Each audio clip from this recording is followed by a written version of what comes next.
আমরা আজকে এই ইসলামী জালসায় যে বিষয়টি নিয়ে আলোচনা করব তা হচ্ছে কবরের জীবন। কবরের জীবন সম্পর্কে আমরা কোরআন এবং সহিহ হাদিস থেকে আলোচনা করার চেষ্টা করব ইনশাআল্লাহ।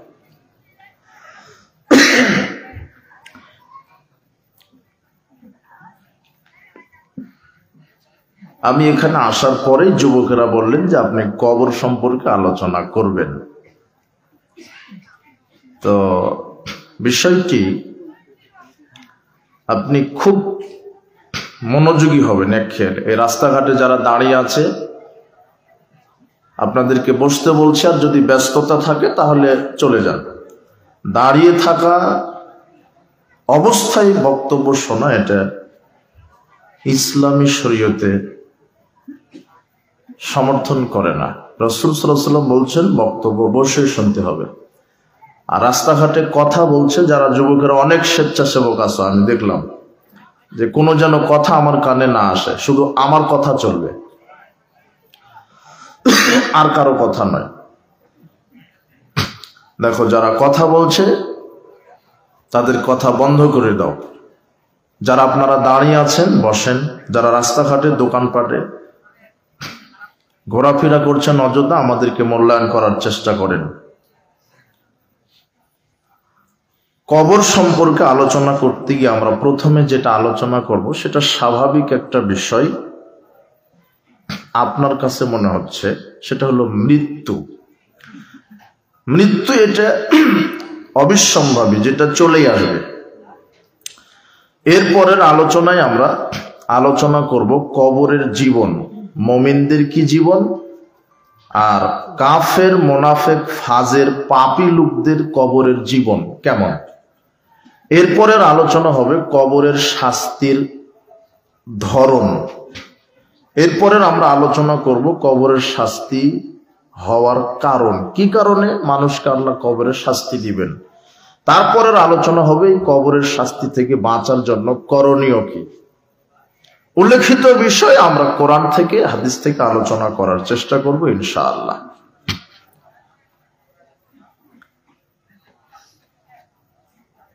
মানুষকে আল্লাহ সুবহানাহু ওয়া তাআলা প্রথমে মৃত্যু অবস্থায় সৃষ্টি করেছিলেন। আল্লাযী খালাকাল মাউতা ওয়াল হায়াতা লিয়াবলুয়াকুম আইয়ুকুম আহসানু আমালা। আল্লাহ বলছেন, আল্লাহ তো তিনি যিনি মানুষের আগে মৃত্যু তৈরি করেছেন, এরপরে জীবিত করেছেন। তারপরে আল্লাহ মানুষদেরকে পরীক্ষা করছেন এইভাবে যে মানুষের মধ্যে কে সৎকর্ম করতে প্রতিযোগিতা করে। আমরা পৃথিবীতে ছিলাম না, আমরা মৃত অবস্থায় ছিলাম রুহের জগতে, যেটাকে বলা হয় আলমে আরওয়াহ, রুহের জগৎ। কোথায়? দুনিয়াটা যে জগৎ, এরকম একটা জগৎ আমরা সর্বপ্রথম যেটা পার করে এসেছি, মাতৃগর্ভে আসার পূর্বের একটা জগৎ ছিল। মাতৃগর্ভে আমাদের আসার পূর্বে প্রথম যেই জগৎটা ছিল সেটা হলো রুহের জগৎ, আলমে আরওয়াহ, রুহের জগৎ। সেখান থেকে আল্লাহ সুবহানাহু ওয়া তাআলা আমাদেরকে মাতৃগর্ভে প্রবেশ করিয়ে দিলেন। ফি কারারিম মাকিন, আল্লাহ কোরআন মাজিদে বলছেন, সুরক্ষিত জায়গায় তোমাদের রূহটাকে আমি ছেদ করেছিলাম, যেখানে বাহির থেকে কোনো রোগ জীবাণু প্রবেশ করার কোনো ক্ষমতা ছিল না। এত সুন্দরভাবে আমি তোমাকে মাতৃগর্ভে পারফেক্ট করে সেট করেছিলাম, যেখানে পানির সমস্যা ছিল না, রক্তের সমস্যা, তোমার শ্বাস প্রশ্বাস কিভাবে নেবে সব ব্যবস্থা করেছিলাম। সুম্মা নুখরিজুকুম তিফলা, এরপরে তোমার সময় যখন 9 মাস 10 দিন অথবা যখন সময় হয়ে গেল, তখন আমি তোমাকে বাচ্চার আকারে বাহির করেছি। তুমি ছিল আলমে আরওয়াহ, রুহের জগতে, ওটা প্রথম জগৎ। দ্বিতীয় জগৎ হচ্ছে মায়ের গর্ভ। মায়ের গর্ভে আমি আল্লাহ যতদিন চেয়েছিলাম ততদিন থেকেছ। এরপরে নির্দিষ্ট সময়ে আমি তোমাকে দুনিয়াতে বাহির করেছি। এটা হলো দারুদ দুনিয়া, এটা হলো দুনিয়ার জীবন। তাহলে 3টা জীবনে, এখন 3য় জীবনে আমরা আছি। প্রথম জীবন কি বলেন তো? রূহ। দ্বিতীয় জীবন কোথায় পার করেছি? মায়ের গর্ভ। তৃতীয়টা কোথায় পার করছি? পৃথিবীতে। কতদিন? আবু হুরায়রা রাদিয়াল্লাহু আনহু বলেন, রাসূল সাল্লাল্লাহু আলাইহি ওয়াসাল্লাম বলেছেন, আমারু উম্মতি মা বাইনা 60 ইলা 70। আমার উম্মতের গড় বয়স হবে 60 থেকে 70 বছর গড় বয়স। এরপরে মারা যাবে। কেউ আজকে জন্মগ্রহণ করার পরে মারা যেতে পারে, কেউ মাতৃগর্ভে মারা যেতে পারে, কেউ 10, 20, 50, 60, 100 বছরে মারা যেতে পারে। তবে আমার যত উম্মত হবে তার গড় হিসাব করলে 60 থেকে 70 বছর। ওয়াকাল্লুহুম মাইয়াজুজু যালিক, খুব কম সংখ্যক ব্যক্তি 60-70 বছর পার করতে পারবে। এরপরে চলে আসবে মৃত্যু।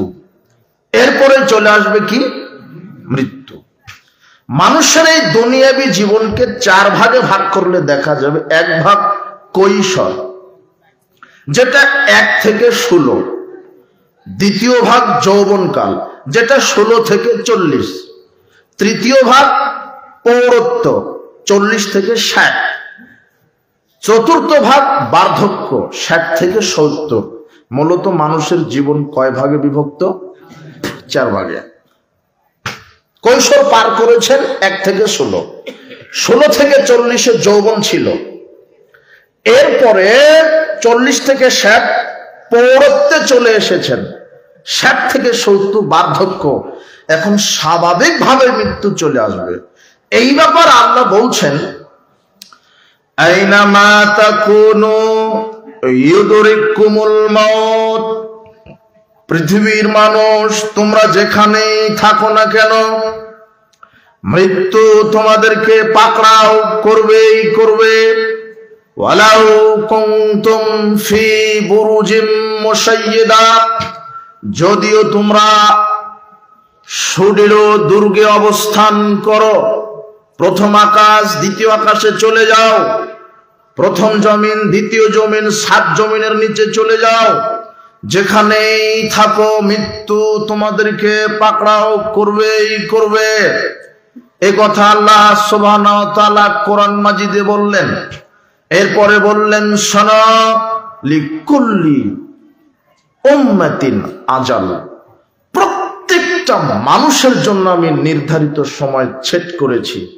ইযা জাআ আজালুহুম, যখন নির্ধারিত সময় মানুষের শেষ হয়ে যাবে, ফালা ইস্তাখিরুনা সাআতান ওয়ালা ইস্তাকদিমুন, আমি মানুষকে 1 মুহূর্তে সামনেও যেতে দিব না, পিছনেও যেতে দিব না। আমি প্রত্যেকটা মানুষের নির্ধারিত সময় সেট করেছি। যখন নির্ধারিত সময় শেষ হয়ে যাবে, 1 সেকেন্ড সামনে যাওয়ার ক্ষমতা নেই, 1 সেকেন্ড পিছনে আসার ক্ষমতা নেই। একটা এক্সপায়ার ডেট আল্লাহ লিখে দিয়েছেন। যখন আপনার মাতৃগর্ভে বয়স 43, 4 মাস, যখন আপনার রুহের বয়সটা মাতৃগর্ভে কয় মাস? 4 মাস, তখন আল্লাহ ফেরেশতাকে বললেন, আজাল, তার কর্ম লেখো, তার আয়ুষ লেখো, তার আমাল কর্ম লেখো, তার ভালো মন্দ লেখো, কি করবে, জান্নাত জাহান্নাম লিখে দাও। 4টা লেখা আছে, তার মধ্যে আজাল আয়ুষ্কাল লেখা আছে। সেই দিন যদি আপনার তাকদিরে লিখে দেন আল্লাহ যে আপনার পৃথিবীতে থাকার সময় 60 বছর, যখন 60 বছর পূর্ণ হয়েছে, 1 সেকেন্ড আর সামনে যাওয়ার পৃথিবীর কোনো মায়ের বেটার ক্ষমতা নেই। তখন আল্লাহ বলবেন যে মালাকুল মউত, তাকে উঠিয়ে নাও। আপনাকে উদাহরণ দিতে গিয়ে এটা বলি যে আমাদের দেশের যেগুলো ওষুধ কোম্পানি আছে, যখন ওষুধটা তৈরি করে, ওষুধের প্যাকেটেই এক্সপায়ার ডেট লিখে দেয়। কথা বুঝেননি মনে হয়, যে এই ওষুধটা 2027 সালের অক্টোবরের 22 তারিখ পর্যন্ত কার্যকর, এরপরে এটা কি বাতিল। তো যিনি ওষুধ জন্ম দিয়েছেন তিনি এর ডেটটা কি লিখে দিয়েছেন। তো আমার জন্মদাতাকে, আমার সৃষ্টিকর্তাকে, আমার জন্মদাতা পিতার মাধ্যমে এসেছি, কিন্তু আমার সৃষ্টিকর্তাকে আল্লাহ। তিনি 4 মাস যখন আমার বয়স মাতৃগর্ভে, তখনই লিখে দিয়েছেন যে তুমি 60 বছর থাকবে, তুমি 80 বছর, তুমি 2 দিন, তুমি 2 ঘন্টা, তুমি 150 বছর থাকবে। যতদিন আল্লাহ লিখে দিয়েছেন অতটুকুনি। ফালা ইস্তাখিরুনা সাআতান ওয়ালা ইস্তাকদিমুন, 1 সেকেন্ড সামনেও যেতে পারবে না, পিছনেও যেতে পারবে না। আল্লাহ সুবহানাহু ওয়া তাআলা বলছেন, কুল ইন্নাল মাউতাল্লাযী তাফিররুনা মিনহু ফাইন্নাহু মুলাকীকুম। মুহাম্মদ সাল্লাল্লাহু আলাইহি ওয়াসাল্লাম, আপনি বলেন, মানুষ কি মৃত্যু থেকে পলায়ন করতে চায়? মানুষ কি মৃত্যু থেকে বাঁচতে চায়? মৃত্যু সাক্ষাৎ করবেই করবে মানুষের সাথে। ওয়ামা কানা লিনাফসিন আন তামুতা ইল্লা বিইذنিল্লাহ, কোন মানুষ, কোন প্রাণী আল্লাহর অনুমতি ছাড়া, আল্লাহর আদেশ ছাড়া মৃত্যুবরণ করে না। কিতাবাম মুআজ্জালা, কোথায়, কোন সময়, কিভাবে, কার মাধ্যমে, কি কারণে, কোন সময়ে, দিনে রাতে, কিভাবে মারা যাবে সব আল্লাহ লিপিবদ্ধ করেছেন। এত কিছু আল্লাহ মৃত্যুর ব্যাপারে বললেন। এরপরে আবার সর্বশেষ চূড়ান্ত ভাবে বললেন, ইন্নাল্লাহা ইনদাহু ইলমুস সাআ, নিশ্চয়ই 5টা জিনিস এর জ্ঞান আল্লাহর নিকটে রয়েছে, পৃথিবীর কোনো মানুষের নিকটে নেই, কোনো পীরের নিকটে নেই, কোনো আলেমের নিকটে নেই। 5টি জিনিসের জ্ঞান পৃথিবীর কোন নবী রাসূলের নিকটে নেই। শুধু 5টি বিষয়ের জ্ঞান, এমন 5টি বিষয়, যেই 5টি বিষয় আল্লাহ ছাড়া পৃথিবীর কারো জানা নেই। 1, কিয়ামত কবে হবে এটা কেউ জানে না, জানে কে? 2, ইউনাজ্জিলুল গায়জ, বৃষ্টি কখন, কোথায়, কি পরিমাণ হবে কেউ জানে না, জানে কে? 3, ওয়ায়ালামু মা ফিল আরহাম, মাতৃগর্ভে কি আছে এটা কেউ জানে না। আপনি বলবেন কি বলছেন হুজুর, এটা ডিজিটাল যুগ, মাতৃগর্ভে ছেলে না মেয়ে আমরা সব বুঝতে পারি। জি না, আপনি ভুল বুঝেছেন। এটা এইভাবে বলা হয় না। আল্লাহ বলছেন, আরে ছেলে মেয়ে না হয় জানলে, কিন্তু ও পৃথিবীতে এসে কি খাবে, কি করবে এটা তো তুমি জানো না। ও কি ফেরেশতা হবে নাকি শয়তান হবে এটা তো তুমি জানো না। ও কি মাস্টার হবে না রিকশাওয়ালা, ঠেলাওয়ালা, দিনমজুর হবে এটা তো জানো না। ও কি এমপি হবে না ভিক্ষুক হবে এটা তো জানো না। কে জানে? আল্লাহ। ইয়ালামু মা ফিল আরহাম, মাতৃগর্ভে কি আছে একমাত্র আল্লাহ জানে। 4, মানুষ আগামীকাল কোথায় কি কাজ করবে। ওমা তাদরি নাফসুম মাযা তাকসিবু গাদা, মানুষ আগামীকাল কোথায় কি কাজ করবে এটা মানুষ জানে না। আপনি নিয়ত করেছেন আগামীকাল চট্টগ্রামে যাব সকাল 10টার ফ্লাইটে, কিন্তু আপনার চাওয়া চাওয়া নয়, কার চাওয়া চাওয়া? ছেলে অসুস্থ, হসপিটালে নিয়ে যেতে হবে, ফ্লাইট বাতিল। কথা বুঝেননি মনে হয়? আগামীকাল আপনি কি করবেন, কি খাবেন, কোথায় যাবেন এটা কার বিধানে চলছে? আল্লাহর বিধান। ওমা তাদরি নাফসুম বিআই আরদিন তামুত। 5 নম্বর বিষয় হচ্ছে মানুষ কোথায়, কোন সময়ে, কোন জমিনে কিভাবে মারা যাবে এটা পৃথিবীর কোন পীর, দরবেশ, আউলিয়া, গাউস, কুতুব, আলেম, নবী কেউ জানে না। একমাত্র কে জানে? আল্লাহ। তিনি জানেন চূড়ান্ত। আর এই মৃত্যু আপনাকে পাকড়াও করবে। হে যুবক, তুমি মৃত্যু থেকে বাঁচার চেষ্টা করছো, তুমি বোকামি করছো। সারা পৃথিবীর সব মানুষ যদি চেষ্টা করে, মৃত্যু থেকে বাঁচার কোনো পথ নেই। যেটা থেকে তুমি বাঁচতে পারবে সেটা থেকে বাঁচতে চাচ্ছ না। আল্লাহ বলছেন, কু আনফুসাকুম, তুমি জাহান্নাম থেকে বাঁচতে চাও। জাহান্নাম থেকে কি যাওয়া যায়? জাহান্নাম থেকে বাঁচতে চাওয়া যায়, জাহান্নাম থেকে বেঁচে থাকতে চাওয়া যায়, কবরের শাস্তি থেকে বাঁচা যায়, জাহান্নাম থেকে বাঁচা যায়। কিন্তু মানুষ জাহান্নাম থেকে বাঁচতে চায় না, কবরের শাস্তি থেকে বাঁচতে চায় না। যার কারণে সমাজে সুদ, ঘুষ, জুয়া, দুর্নীতি, বেনামাজি, আপনার জেনা, ব্যভিচার, মাদকতা চালু আছে। অথচ ইচ্ছা করলে সে কবরের শাস্তি থেকে নিজেকে কি করে নিতে পারে? সে ইচ্ছা করলে নিজেকে জাহান্নাম থেকে কি করে নিতে পারে? কিন্তু ইচ্ছা করলে আপনি মৃত্যু থেকে নিজেকে বাঁচাতে যেটা পারেন না সেটা থেকেই বাঁচতে চান। আর যেটা পারেন সেটার কোনো খবর আপনার কাছে নেই। তুমি সাবধান, আপনি সাবধান হন, মৃত্যু হবেই। আপনি তো সাধারণ মানুষ। আল্লাহ জিবরিলকে বলছেন, জিবরিল, পৃথিবীর যে সবচেয়ে ভদ্র নম্র শ্রেষ্ঠ মানুষ তার কাছে যাও, হয়তোবা সে ভুলে গেছে, তুমি তার কাছে যাও। কি? যা জিবরিল আলাইহিস সালাম ইলান নবী সাল্লাল্লাহু আলাইহি ওয়াসাল্লাম, জিবরিল আমিন মুহাম্মদ সাল্লাল্লাহু আলাইহি ওয়াসাল্লামের নিকটে এসে বলছেন, ইয়া মুহাম্মদ, হে মুহাম্মদ সাল্লাল্লাহু আলাইহি ওয়াসাল্লাম, আইশ মা শিতা ফাইন্নাকা মাইয়িত। আপনি তো জীবন যাপন করছেন, আপনি তো রাজনীতি অর্থনীতি চালান, সমাজনীতি করেন, শিক্ষানীতি চালান, আপনি তো সালাত সিয়াম হজ যাকাত আদায় করেন, আপনি তো জীবন যাপন করছেন। তবে কি আপনার মনে আছে যে আপনার মরে যেতে হবে? মৃত্যুর কথা স্মরণ করিয়ে দিতে আল্লাহ কাকে পাঠিয়েছেন মুহাম্মদ সাল্লাল্লাহু আলাইহি ওয়াসাল্লামের কাছে? জিবরিলকে। আপনি তো সাধারণ মানুষ, কার কাছে? মুহাম্মদ সাল্লাল্লাহু আলাইহি ওয়াসাল্লামের কাছে পাঠিয়েছেন। এরপরে জিবরিল বলছেন যে ওয়ামাল মাশিতা ফাইন্নাকা মাসজিউন বিহি, আপনি যে আমলই করেন দুনিয়াতে কোনো বাধা নাই, ভালো করেন খারাপ করেন, আল্লাহ আপনাকে ইচ্ছা শক্তি দিয়েছে। আপনি মদ খাবেন, আপনি কি চুরি করবেন, আপনি কি জেনা করবেন, নাকি আপনি এগুলি ছেড়ে দিয়ে হজ যাকাত তাহাজ্জুদ আদায় করবেন, আপনি ভালো করতে পারেন, ক্ষমতা ইচ্ছা শক্তি আপনার, আপনি খারাপও করতে পারেন, ইচ্ছা শক্তি আপনার।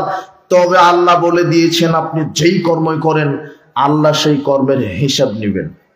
এই কথা কাকে বলছেন? জিবরিল মুহাম্মদ সাল্লাল্লাহু আলাইহি ওয়াসাল্লামকে। এরপরে দেখেন বাক্য, দেখেন ওয়াহবিব মান আহবাবতা ফাইন্নাকা মাফারিকুহু, আপনি যেই দলই করেন, যেই পার্টি করেন, আপনার ক্ষমতা যতই হোক, আরে আপনার সারা পৃথিবীর মানুষ আপনার পক্ষে আছে, আপনি পৃথিবীর লিডার নেতা, সারা পৃথিবীর সব শক্তি সব ক্ষমতা সব টাকা আপনার আছে, কিন্তু মনে রাখেন কবরে আপনাকে একাই যেতে হবে। কবরে আপনাকে একাই যেতে হবে। এই কথা সাধারণ মানুষকে ওয়াজ করছেন না, আপনার আমার মতো সাধারণ মানুষকে নয়। আল্লাহ কাকে ওয়াজ করে শোনাচ্ছেন? মুহাম্মদ সাল্লাল্লাহু আলাইহি ওয়াসাল্লামকে। আপনি যেই দল পার্টি করেন, যতই ক্ষমতা দেখান, সারা পৃথিবীর সেনাবাহিনী আপনার হাতে, তারপরও কবরে আপনাকে একাই যেতে হবে। এই কথার লোড কত আপনি কি জানেন? এই কথার লোড কত? আপনাকে একাই কবরে যেতে হবে। এরপরে দুটা বাক্য বললেন, শরাফুল মুমিন কিয়ামুল লাইল মুহাম্মদ সাল্লাল্লাহু আলাইহি ওয়াসাল্লাম। মানুষের মর্যাদা বাড়ে রাত্রের সালাতে, মানুষের মর্যাদা আল্লাহ বাড়িয়ে দেয় রাত্রের তাহাজ্জুদে। সারা পৃথিবীর মানুষ কিছু চাইতে গেলে মানুষের কাছে তার কাছে যেতে হয়, কিন্তু শেষ রাত্রে যখন মানুষ তাহাজ্জুদে দাঁড়িয়ে বলে আল্লাহ মাগফিরলি ওয়ারহামনি ওয়াজবুরনি ওয়াহদিনি ওয়াআফিনি ওয়ারযুকনি, আল্লাহ আমাকে ক্ষমা করো, আমাকে সুস্থতা দান করো, আমাকে হেদায়েত দান করো, আমাকে রিজিক দান করো, তখন আল্লাহর কাছে আপনার যেতে হয় না, আল্লাহ সপ্তম আকাশ থেকে নেমে আপনার কাছে চলে আসেন। এটা মর্যাদা বাড়িয়ে দেন আল্লাহ।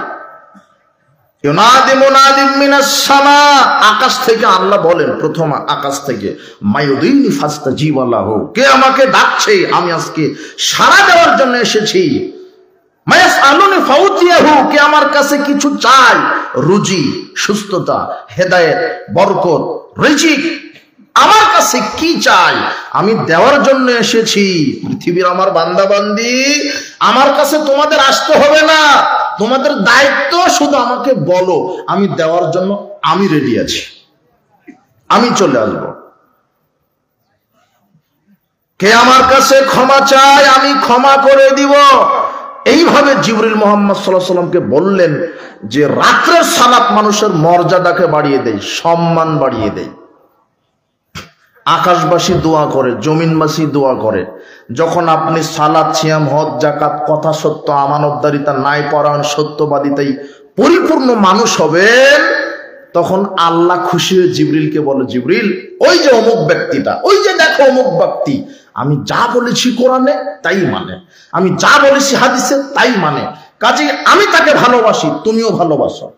তখন জিবরিল ভালোবাসে। জিবরিল ভালোবাসার সাথে সাথে আকাশ জমিনের যত ফেরেশতা আছে সবাইকে বলে, শুনেছ হে লক্ষ কোটি ফেরেশতা, তোমরা কি শুনেছ আল্লাহ অমুককে ভালোবাসে, আমাকে ভালোবাসতে বলেছে, কাজেই তোমরা সবাই তাকে ভালোবাসো। তখন আকাশবাসীর হাজারো লক্ষ কোটি মানুষ তাকেও ভালোবাসে। আর যখন লোকটা চোর, জুয়াচোর, বদমাস, জেনাকার, ব্যভিচার, দুর্নীতিবাজ, সুদখোর, গাঁজাখোর, ইয়াবাখোর, সালাত নাই, তাহাজ্জুদ নাই, ওযু নাই, গোসল নাই, পরকাল নাই, ঈমান নাই, আমল নাই, বজ্জাত, এমন ব্যক্তিকে আল্লাহ বলেন, দেখো জিবরিল, ওকে বলেছি কোরআন মানতে, হাদিস মানতে, মানেনি, আমি ওকে ঘৃণা করি, তুমি ঘৃণা করো। তখন জিবরিল ঘৃণা করে আর বলে, আকাশবাসী সব ফেরেশতা শোনো, ওই ব্যক্তিকে আল্লাহ ঘৃণা করে, তাই আমি ঘৃণা করি, তোমরাও ঘৃণা করো। সারা আকাশবাসীর সব ফেরেশতা তার উপরে অভিশাপ নাজিল করে।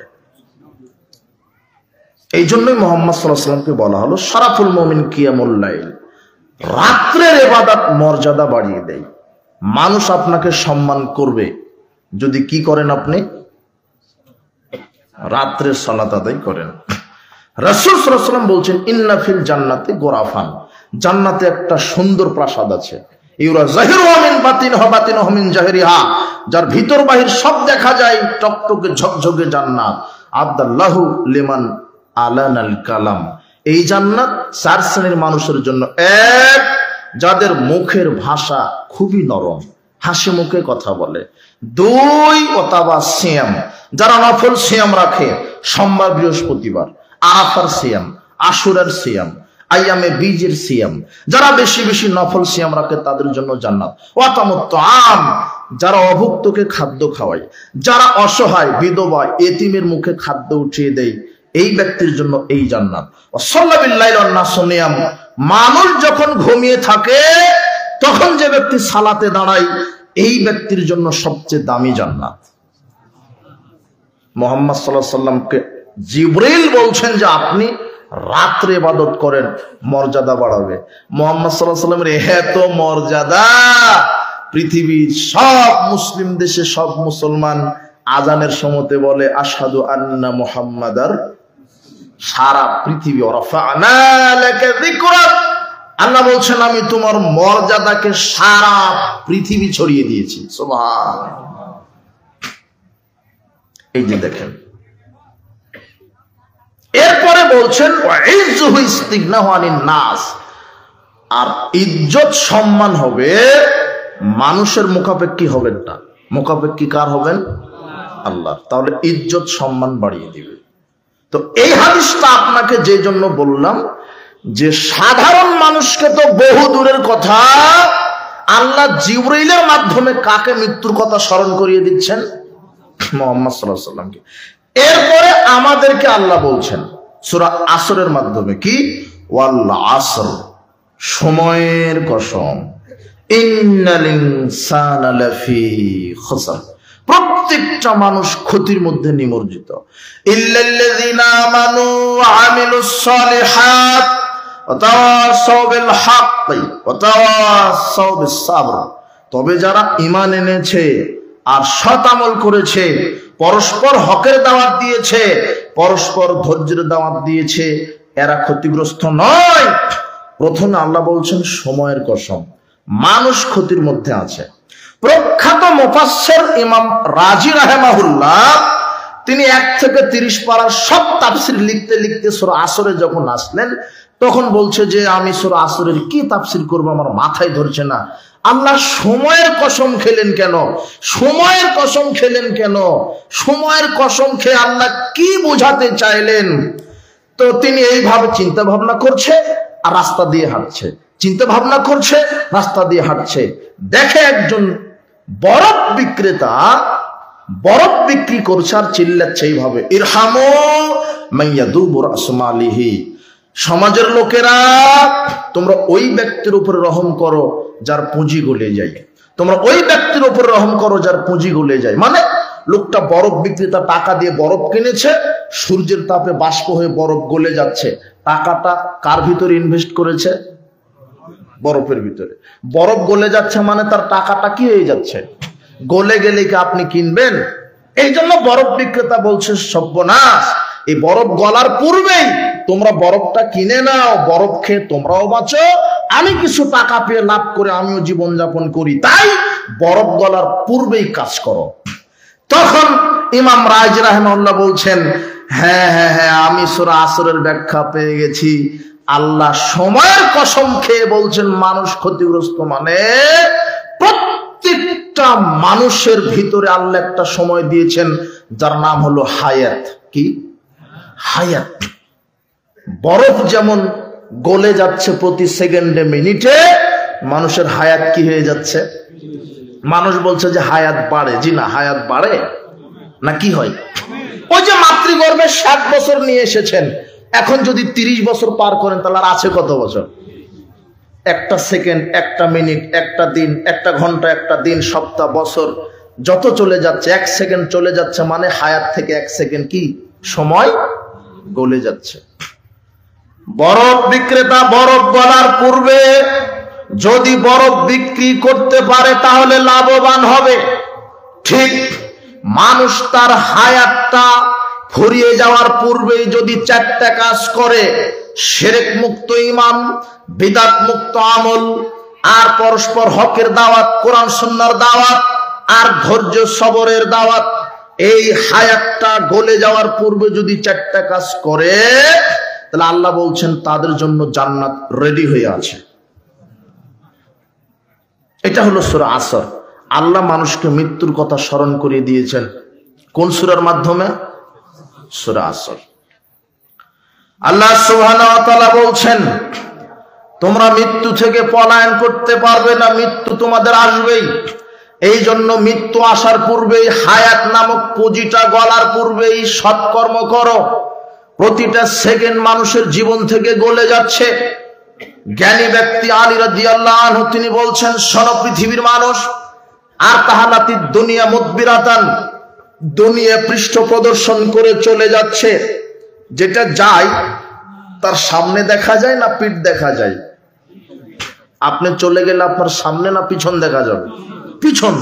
আলী রাদিয়াল্লাহু আনহু বলছেন যে দুনিয়া চলে যাচ্ছে তার পিঠ দেখিয়ে। ওয়া তাহালাতের আখিরাত মুকবিলাতান, আর আখিরাত ধেয়ে আসছে সামনাসামনি, একেবারে চক্ষু মুখ্য নিয়ে, বুক পেতে নিয়ে আখিরাত চলে আসছে। ওয়ালি কুল্লি ওয়াহিদাতিন মিনহুমা বানুন, আখিরাতের সন্তানাদি আছে, দুনিয়ার সন্তানাদি আছে। ফায়াকুনু মিন আবনাই আখিরা, তোমরা আখিরাতের সন্তানাদি হও। ওয়ালা তাকুনু মিন আবনাই দুনিয়া, দুনিয়ার সন্তানাদি হও না। ফাইনাল ইয়াউমা আমালুল হিসাব, দুনিয়াতে কর্ম চলে, আল্লাহ হিসাব নেন না। অগাদান হিসাবুল আমাল, আর আগামীকাল আল্লাহ শুধু হিসাব নেবেন, কর্ম করার সুযোগ দিবেন না। কথা বুঝেননি মনে হয়? দুনিয়াতে শুধু কর্ম চলে, এখানে আল্লাহ কি নেন না। আর আগাম দেখেন, গাদান, হাদিসে আসছে গাদান মানে আগামীকাল, মানে আল্লাহ পরকালকে সময় দিলেন না। দুনিয়া হলো আজকে, আর আগামীকাল কি বুঝেননি মনে হয়?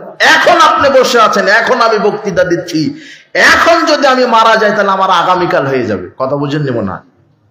এখন মারা গেলে আগামীকাল, মানে আজকে দুনিয়া, আগামীকাল কি পরকাল। এই কথা আলী রাদিয়াল্লাহু আনহু বলছেন। এই জন্য জীবনটা চলে যাওয়ার পূর্বেই আমাকে আমল করতে হবে, তাহলে আমি লাভবান হব। আব্দুল্লাহ ইবনে ওমর রাদিয়াল্লাহু আনহু বলেন, আখাযা রাসূলুল্লাহ সাল্লাল্লাহু আলাইহি ওয়াসাল্লাম বিবাদি জাসাদি, একদা মুহাম্মদ সাল্লাল্লাহু আলাইহি ওয়াসাল্লাম আমার বাহুটা ধরলেন, ধরে বললেন, কুন ফিদ দুনিয়া কান্নাকা গরিবুন আবিরুস সাবিলিন। আব্দুল্লাহ ইবনে ওমর, দুনিয়াতে তুমি পথিক, পথিকের নাই চলো, মুসাফিরের নাই চলো। মুসাফির ও গাড়ির জন্য অপেক্ষা করে, ও বটতলাতে একটু ছায়ায় বিশ্রাম নেয়, বিশ্রাম যখন শেষ তখন উঠে চলে যায়। গাড়ির জন্য অপেক্ষা করে, রাজশাহী রেল স্টেশনে অপেক্ষা করছে, রাত 10টায় গেছে, ট্রেন হলো 2টায়, 2টায় ট্রেন চলে এসেছে, ও কি আর 1 মিনিট ওখানে বসে থাকতে পারবে না? বোঝেননি মনে হয় কথা? ও হলো ট্রেনের জন্য অপেক্ষা করছে, ট্রেন কখন আসবে? রাত 2টায়। যখন এসেছে তখন কি সে ওখানে আর বসে থাকতে পারবে না? চলে যেতে হবে। তো আপনি দুনিয়াতে মুসাফির, কোন এক স্টেশনে আছেন, যখন মৃত্যু চলে আসবে, মৃত্যু মাধ্যমে কোথায় চলে যেতে হবে? কবরে। এই জন্য মুহাম্মদ সাল্লাল্লাহু আলাইহি ওয়াসাল্লাম বলছেন যে তুমি দুনিয়াতে নিজেকে মুসাফির ভাবো, আর নিজেকে কবরবাসী মনে করো, নিজেকে কবরবাসী মনে করো। শোনো, ইজা আসবাহতা ফালা তুহাদ্দিস নাফসাকা বিল মাসাই, যখন সকাল করবে সন্ধ্যা পর্যন্ত বেঁচে থাকার আশা করো না। ওই আমসাইতা ফালা তুহাদ্দিস নাফসাকা বিস সাবাহ, আর যখন সন্ধ্যা করবে সকাল পর্যন্ত বেঁচে থাকার আশা করো না। শোনো, খুজমিন সিহাতিকা কাবলা সাকামি, তোমার অসুস্থতা আসার পূর্বে সুস্থতাকে মূল্যায়ন করো। ও হায়াতাকা কাবলা মাউতিক, মৃত্যু আসার পূর্বে নিজের জীবনকে মূল্যায়ন করো। আব্দুল্লাহ ইবনে উমর রাদিয়াল্লাহু আনহু বলেন, কুনতু মা রাসূলিল্লাহ সাল্লাল্লাহু আলাইহি ওয়াসাল্লাম, আমি রাসূল সাল্লাল্লাহু আলাইহি ওয়াসাল্লামের সাথে ছিলাম। ফাজাহু রাজুলুম মিনাল আনসার, একদা আনসার গোত্রের এক ব্যক্তি আসলেন। ফাসাল্লামা আলান নবী সাল্লাল্লাহু আলাইহি ওয়াসাল্লাম, রাসূল সাল্লাল্লাহু আলাইহি ওয়াসাল্লামের উপরে সালাম পেশ করলেন। সুম্মা ক্বাল, এরপরে বললেন, আইয়ুল মুমিনিনা আফদাল, আল্লাহর নবী সর্বশ্রেষ্ঠ মুমিন মানুষকে? নবী করিম সাল্লাল্লাহু আলাইহি ওয়াসাল্লাম বললেন, আহসানুহুম খুলুকান, যার চরিত্র সুন্দর, যার চরিত্র সুন্দর সে হলো শ্রেষ্ঠ মানুষ।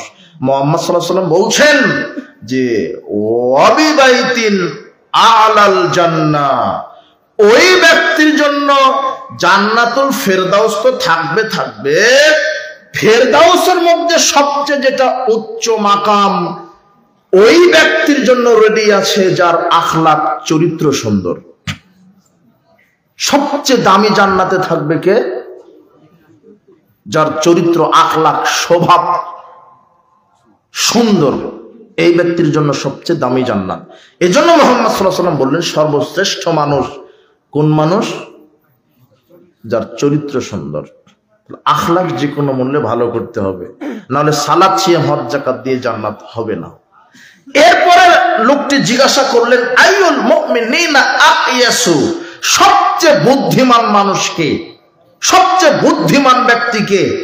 তখন তিনি বললেন, আকসারুহুম লিল মাউতি যিকরান, যে ব্যক্তি বেশি বেশি মৃত্যুকে স্মরণ করে, যে ব্যক্তি বেশি বেশি মৃত্যুকে স্মরণ করে। আর কি করে? ওয়াহসানাহুম লামা বাদাহু ইস্তিদাদান, আর মৃত্যুর জন্য নিজেকে রেডি, প্রস্তুত রাখে। আপনি কি রেডি মৃত্যুর জন্য? জি না। আপনাকে বলা হচ্ছে দাড়িটা ছেড়ে দেন, তখন বলছে মেয়েকে বিবাহ হয়ে দিলাম না। আপনাকে বলা হচ্ছে যে এখন সালাতের ওয়াক্ত হয়েছে, এখন এশা পড়তে হবে, এখন তওবা করে এশা পড়েন, বলছে যে হুজুর রমাদান থেকে ধরবো। মানে ও চ্যালেঞ্জ করছে রমাদান পর্যন্ত বেঁচে থাকবে। বুঝেননি মনে হয় আমার কথা। ও মানে চ্যালেঞ্জ ছুড়ে দিল, তার মানে আল্লাহর সামনে, যে রমাদানে পড়বো, মানে ও রমাদান পর্যন্ত বেঁচে থাকবে। এটাই বোঝানো হচ্ছে নাকি? এটাই তো। কিন্তু সবচেয়ে জ্ঞানী মানুষ, যে সবচেয়ে নিজেকে মৃত্যুর কথা বেশি স্মরণ করে রেডি থাকে, অফিসার, কর্মকর্তা, চাকরিজীবী, এরা চিন্তা করছে যে আরে এখন চাকরি সুযোগ আছে, ঘুষ খেয়ে নি, শেষ বয়সে উমরা করে একেবারে কাফারা আদায় করে নেব। আর যে যত বড় অফিসার সে তত বড় চোর, ডাকাত আর দুর্নীতিবাজ। যত বড় যে অফিসার। আপনাকে কে বলেছে জুতা চোর, মাইক চোর, মসজিদের টিবল চোর? এরা চোর, এরা চোর না, এরা ছোট খাটো চোর। ওই একটা জুতা চুরি করেছে, 10 টাকাতে বিক্রি করে সিগারেট খাবে, এই পর্যন্ত শেষ। একটা টিবল চুরি করেছে, ঋণ ছিল 5000, বিক্রি করে ঋণ দিবে, এই পর্যন্ত শেষ। এরা ছোট চোর। এদেরকে যদি ধরতে পারেন, দুটা চট থাপ্পড় দিয়ে আলাদা ভাবে 10,000 টাকা দিয়ে বলবেন, ভাই আর চুরি করিস না, বাদাম বিক্রি করে খা। এরা ছোট চোর। কিন্তু বড় চোর বসে পাসপোর্ট অফিসে, ভিসা অফিসে, আপনার সচিবালয়ে, এই সরকারি চেয়ারে বসে জনগণের সার্ভিসের নামে দাগা দাগা দুর্নীতিবাজগুলি বসে বসে এরা দেশের সম্পদকে ফতুর করে দিচ্ছে। এরা হলো অরিজিনাল বড় চোর। এরা, আপনি ভূমি অফিসে যাবেন, 1 শতক জমি রেজিস্ট্রি হবে, 5 বছর ঘুরাচ্ছে শয়তান। তোমার দাদা আর তোমার চাচা 1 শতক জমি নিয়ে দ্বন্দ্ব, 50 বছর ধরে কেস চলে, তবে 1 শতক জমিনের সমাধান দিতে পারে না। তোমার নেতা তোমার উকিল কত অযোগ্য। তুমি বাংলাদেশে দেখছো যে ওই যে সেনাবাহিনী নৌবাহিনী এইভাবে ছেলুট মারে, হারামখুর মরে দেখো না ফেরেশতারা কি দিয়ে মারে। তুমি খালি মরো। সব সময় রেডি থাকবেন কিসের জন্য? মৃত্যুর জন্য। সব সময় রেডি, সব সময় রেডি। সালাম, সিএম, হজ। আর এই জিহুবা কখনো জিকির বাদ দিবেন না। জিহুবা আল্লাহ দিয়েছেন শুধু জিকির করার জন্য। মুহাম্মদ সাল্লাল্লাহু আলাইহি ওয়াসাল্লাম জিজ্ঞাসা করা হলো, আলিমনা আইয়ুল মালে খায়রুন ফানাত্তাখিদাহু। আহা ইয়া রাসূলুল্লাহ, আমরা যদি জানতাম শ্রেষ্ঠ সম্পদ কি, জমা করে রাখতাম, খরচ করতাম না, জমা করে রাখতাম, কাউকে দিতাম না। তখন মুহাম্মদ সাল্লাল্লাহু আলাইহি ওয়াসাল্লাম বলছেন যে আফদালুহু লিসানুন যাকির, তোমার এই পৃথিবীতে শ্রেষ্ঠ সম্পদই হলো ওই জিহুবা, যেই জিহুবা বলতে পারে সুবহানাল্লাহি ওয়া বিহামদিহি, যেই জিহুবা বলতে পারে আস্তাগফিরুল্লাহ, যেই জিহুবা বলতে পারে লা ইলাহা ইল্লাল্লাহ, যেই জিহুবা বলতে পারে আল্লাহু আকবার। একবার আল্লাহু আকবার বললে উহুদ পাহাড় সমান নেকি, একবার সুবহানাল্লাহ বললে উহুদ পাহাড় সমান নেকি। আর সুবহানাল্লাহি ওয়া বিহামদিহি একবার বললে তামলানে মা বাইনাস সামাওয়াতি ওয়াল আরদ, 7 আকাশ 7 জমিনের মাঝের যতটুক জায়গা আছে সব আল্লাহর নেকিতে পরিপূর্ণ করে দিবেন। এই জিহ্বা দিয়ে আল্লাহ সৃষ্টি করেছেন, জিকির করবেন সুবহানাল্লাহ, আলহামদুলিল্লাহ, লা ইলাহা ইল্লাল্লাহ, সুবহানাল্লাহ, আলহামদুলিল্লাহ, লা ইলাহা ইল্লাল্লাহ, আল্লাহু আকবার, সুবহানাল্লাহি ওয়া বিহামদিহি, সুবহানাল্লাহিল আযীম, সুবহানাল্লাহি ওয়া বিহামদিহি, সুবহানাল্লাহিল আযীম। বলছিলাম উপস্থিত বৈঠকের মুসলিম দিনী ভাই বোন, সবচেয়ে জ্ঞানী মানুষ যে বিসিএস ক্যাডার, সচিব, আর্মি, র্যাব, পুলিশ, মাওলানা, মুহাদ্দিস, এরা সবচেয়ে জ্ঞানী নয়। সবচেয়ে জ্ঞানী মানুষ যে নিজেকে বেশি বেশি মৃত্যুর জন্য প্রস্তুতি নিয়ে রাখে। বুঝেননি মনে হয় কথা? আপনি বড় মাওলানা হয়ে কি করবেন যদি আমলই না থাকে? আমি ওটা সামনে নিয়ে আসছি। মাওলানা সাহেব কত বিপদে, একটু আমি আপনার ধৈর্য কামনা করছি, একটু বসে থাকেন। মাওলানা সাহেব কত বড় বিপদে। আমল যদি না থাকে, সার্টিফিকেট, বংশ, ক্ষমতা আর মাওলানা দিয়ে কাজ হবে না। এই জন্য মুহাম্মদ সাল্লাল্লাহু আলাইহি ওয়াসাল্লাম বলছেন সবচেয়ে জ্ঞানী মানুষ যে বেশি বেশি মৃত্যুকে স্মরণ করে আর মৃত্যুর জন্য রেডি থাকে। আনাস রাদিয়াল্লাহু আনহু বলেন, নবী করিম সাল্লাল্লাহু আলাইহি ওয়াসাল্লাম বলেছেন, ইয়াকবাউল মাইয়িতা সালাসাতুন, মানুষ যখন মারা যায় কবরে তার সাথে 3টা সম্পদ যায়। ফায়ারদুসনানে, 2টা ফিরে আসে। ওয়ায়াফকা মা ওয়াহিদ, একটা তার সাথে থেকে যায়। ফায়াকবাহু মালু আমালুহু ওয়া আহলুহু, তার সাথে যায় তার খাটিয়ে, খাটিয়ে না কি বলেন আপনারা, খাটিয়ে তার সাথে যায় এলাকার লোক, পরিবারের লোক, আর তার সাথে যায় তার 60, 70, 90 বছরের আমল। আমল ভালো হতে পারে, আমল খারাপ হতে পারে। যেটাই করেছেন সেটা আপনার সাথে সাথে যাবে কোথায়? কবরে। কোথায় যাবে? কবরে। 3টা জিনিস যায়, খাটিয়ে, এলাকার লোক, আমল। খাটিয়ে ফিরে আসে আপনার প্রাণের ভাই, প্রাণের পিতা, স্ত্রী ফিরে চলে আসে। থেকে যায় কি? আমল। থেকে যায় আমল। আল্লাহ সুবহানাহু ওয়া তাআলা বলছেন, ইসাব্বিতুল্লাহু আল্লাযিনা আমানু বিল কাওলিস সাবিত ফিল হায়াতিদ দুনিয়া ওয়া ফিল আখিরাহ।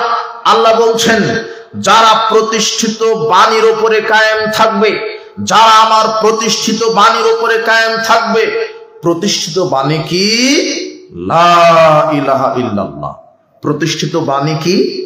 লা ইলাহা ইল্লাল্লাহ। এর মানে কি বুঝেন? আল্লাহ ছাড়া কোনো মাবুদ নেই এটা নয়।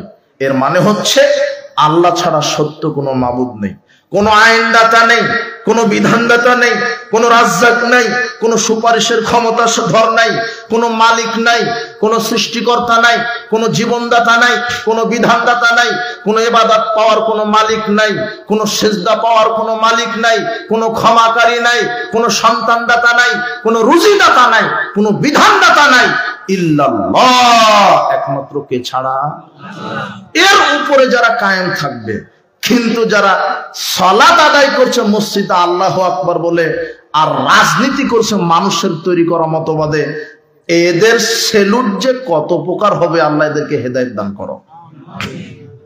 আমি আজকে এই বক্তব্য দিলাম না রাজনীতির বক্তব্য, আমাকে বিষয় দেয়া হয়েছে কবরের, আপনাকে একটু কবরের জীবনটা শোনানোর চেষ্টা করছে। আল্লাহ তুমি কবুল করো। একটু আমরা বলছেন যে যারা প্রতিষ্ঠিত বাণীর উপরে কায়েম থাকে, কায়েম থাকলে কি হবে, এখানে আর একটা তথ্য আপনাকে দিয়ে যাই। আপনি যে বুদ্ধির পর থেকে এই পর্যন্ত বলছেন আস্তাগফিরুল্লাহিল্লাযী লা ইলাহা ইল্লা হুয়াল হাইয়ুল কাইয়্যুম ওয়া আতুবু ইলাইহি, আল্লাহ আমি তোমার কাছে ক্ষমা চাই, তুমি হলো সেই আল্লাহ যিনি হাইয়ুল কাইয়্যুম, চিরঞ্জীব চিরবিদ্যমান, তোমার কাছে ফিরে যেতে চাই, আল্লাহ আমি তওবা করছি, পাপ ক্ষমা করো। আপনি কি নিশ্চিত যে আপনার পাপ ক্ষমা হয়েছে? কিন্তু পৃথিবীর প্রত্যেকটা মানুষ এই পৃথিবীতেই নিশ্চিত হবে যে তার পাপ ক্ষমা হয়েছে কি হয়নি, এটা নিশ্চিত হবে। কিন্তু কেউ এই অভিজ্ঞতা কাউকে শেয়ার করার সুযোগ পাবে না। এক মিনিট বুঝেন, আপনিও বুঝতে পারবেন যে আপনার ইবাদত, আপনার তওবা কবুল হয়েছে কি হয়নি। পৃথিবীর সব মানুষ বুঝতে পারবে যে আমার ইবাদত কবুল হয়েছে, আমার তওবা কবুল হয়েছে নাকি হয়নি। কোন সময় দেখেন, আল্লাহ বলছেন সূরা হামিম সাজদা 30-31 আয়াত, ইন্নাল্লাযীনা ক্বালু রাব্বুনাল্লাহ, নিশ্চয়ই যারা বলে আমাদের প্রতিপালক আল্লাহ, সুম্মাস্তাকামু, এরপরে তার বিধানের উপরে অটল থাকে, তাতানাজ্জালু আলাইহিমুল মালাইকা, আল্লাহ কাতারে কাতারে তার জন্য ফেরেশতা প্রেরণ করেন মৃত্যুর সময়। কোন সময়? মৃত্যুর সময়। যেই ব্যক্তিটা আল্লাহর কোরআন সুন্নাহ মেনে সার্বিক জীবন পরিচালনা করেছে, সালাত যার বিধানে করেছে, রাজনীতি তার বিধানে করেছে, হজ যার বিধানে করেছে, অর্থনীতি তার বিধানে করেছে, খেয়েছে যার বিধানে, ঘুমিয়েছে তার বিধানে, আপনার হজ করেছে যার বিধানে, শিক্ষানীতি চালিয়েছে তার বিধানে। শুধু মানুষ যারা মসজিদ মাদ্রাসায় আল্লাহকে মানেনি, স্কুল কলেজে মেনেছে, অর্থনীতি সমাজনীতি রাজনীতিতে মেনেছে, সার্বিক জীবনে যারা আল্লাহর বিধানের উপরে কায়েম থেকেছে, আল্লাহ ওই ব্যক্তির মৃত্যুর সময় আকাশ থেকে লক্ষ লক্ষ ফেরেশতা পাঠিয়ে দিবেন। তারা এসেই একেবারে টাটকা জীবিত মানুষকে বলবেন, আবশির বিল্লাযী, তুমি সুসংবাদ গ্রহণ করো। কিসের? জান্নাতের। আল্লাতী কুনতুম তুআদুন, আপনি জীবিত থাকা অবস্থায় আপনাকে কে সুসংবাদ দিচ্ছে জান্নাতের? আপনি কিন্তু মরেননি, জীবিত, কিন্তু কাউকে বলতে পারছেন না, সেই ক্ষমতা আপনার কি নাই। যখন আপনি বলবেন যে আল্লাহর পক্ষ থেকে ফেরেশতা এসে আমাকে সুসংবাদ দিচ্ছে, তখন আপনি মনে করে নেবেন আমার সালাত, সিয়াম, তওবা সব কি হয়েছে? কবুল হয়েছে। আবার সূরা আনামের মধ্যে বলছেন যে এক শ্রেণীর মুমূর্ষ ব্যক্তির নিকটে ফেরেশতা আসে কাতারে কাতারে, তারা এসেই তার গালে তার পিঠরে চড়াতে থাকে। কথা বুঝেননি মনে হয়? জীবিত আছেন আপনি, আপনাকে চড়াচ্ছে, আপনি ছটফট ছটফট করছেন কিন্তু বলতে পারছেন না, কিন্তু মার দিচ্ছে কে? মারা যাননি, মারা যাওয়ার পূর্বেই চট থাপ্পড়, তাহলে গেলে কি হবে? যখন দেখছেন যে ফেরেশতা আপনাকে চড়াচ্ছে, তখন বুঝতে হবে আপনার জীবনের সালাত, সিয়াম, হজ, যাকাত, তওবা কি হয়নি। দুনিয়াতেই বুঝতে পারবেন আপনি, দুনিয়াতেই, পরকালে নয়, দুনিয়াতে। বারা বিন আযিব রাদিয়াল্লাহু আনহু বলেন, রাসূল সাল্লাল্লাহু আলাইহি ওয়াসাল্লাম বলেছেন, ইন্নাল আবদাল মুমিনা, যখন কোন মুমিন ইন কানা ফি ইনকিতাইম মিনাদ দুনিয়া, দুনিয়া থেকে বিদায় নেওয়ার মুহূর্তে চলে আসে, ওয়া ইকবালিন মিনাল আখিরাহ, আর আখিরাতের দিকে যাওয়ার জন্য প্রস্তুতি হয়, নাযালা ইলাইহি মিনাস সামাই মালাইকা, আল্লাহ আকাশ থেকে একদল ফেরেশতা পাঠান। যদি সেই ব্যক্তি মুমিন হয়, ওই মুমিনের নিকটে একদল ফেরেশতা পাঠান, বিদুল উদু, একেবারে উজ্জ্বল চেহারার ফেরেশতা। উজ্জ্বল চেহারা কেমন? কাআন্না উজুহাহুমুশ শামস, সূর্যের মতো উজ্জ্বল, একেবারে সূর্যের মতো উজ্জ্বল একদল ফেরেশতা আসে, এসে কি করে, হাত্তা ইয়াজলিসু মিনহু মাদ্দাল বাসারে, তার চোখের দৃষ্টি যত দূর চলে গেছে তত দূর বসে থাকে। মাআহুম, তাদের সাথে থাকে কি, কাফানুম মিন কাফানিল জান্নাহ, আখানুল জান্নাহ, জান্নাতের কাফন থাকে। ফেরেশতাদের হাতে কিসের কাফন? মনে হয় বুঝেননি, খুব ব্রেনটা নিউট্রাল করেন। মারাই যাননি, দুনিয়াতেই জান্নাতের কাফন জীবিত থাকতেই আল্লাহ পাঠিয়ে দিয়েছেন, যদি আপনি মুমিন হন। মারা যাননি, দুনিয়াতেই আছেন। ফেরেশতারা আপনার আত্মাটাকে রিসিভ করার জন্য ও হানুতুন মিন হানুতিল জান্নাহ, জান্নাতের সুগন্ধি থেকে কিছু সুগন্ধি আর জান্নাতের কাফন থেকে কাফনের কাপড় নিয়ে আপনার চোখের দূর যত দূর তত দূর দাঁড়িয়ে আছে আপনার আত্মাটাকে কি করার জন্য, রিসিভ করবে।